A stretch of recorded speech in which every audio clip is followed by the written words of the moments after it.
அகர முதல எழுத்தெல்லாம் ஆதி பகவன் முதற்றே உலகு. எழுத்துக்கள் எல்லாம் அகரத்தில் தொடங்குகின்றன, அது போல உலகம் கடவுள் தொடங்குகிறது.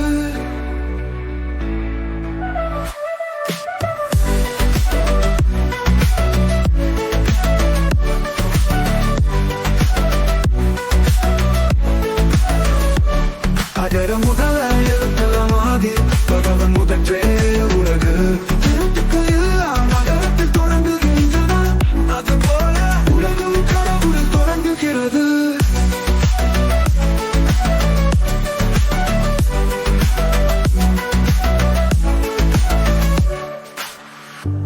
எழுத்துக்கள் எல்லாம் அகரத்தில் தொடங்குகின்றன, அது போல உலகம் கடவுளில் தொடங்குகிறது.